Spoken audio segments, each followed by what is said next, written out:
Mga kahuan, panoorin ang video na ito upang alamin ang pinaka-latest na balita tungkol sa lagay ng panahon at bagyo. Update today.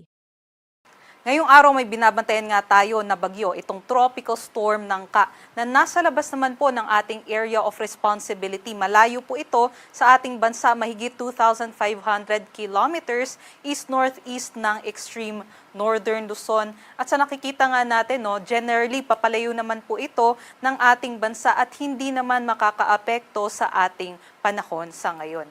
At yung habagat pa rin po o yung southwest monsoon ang patuloy pong nagdadala ng mga kaulapan at mga pag-ulan dito po sa may western section ng ating bansa. Halos buong Luzon po actually ngayon ay makakaranas ng mga cloudy skies o yung maulap na panahon, mga kalat-kalat na mga pag-ulan, pagkulog at pagkidlat, maging dito rin po sa may area ng Western Visayas.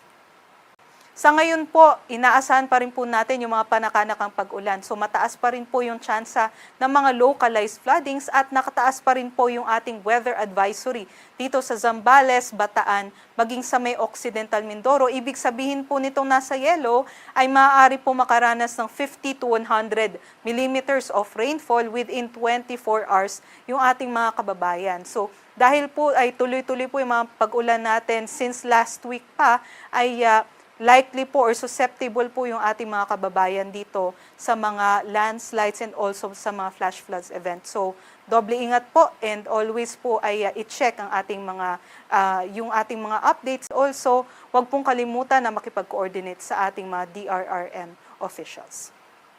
Para naman po sa kalagayan ng ating karagatan, wala naman po tayong nakataas na gale warning. So, pwede din pong makapalaot yung ating mga kababayan sa anumang seaboards ng ating bansa.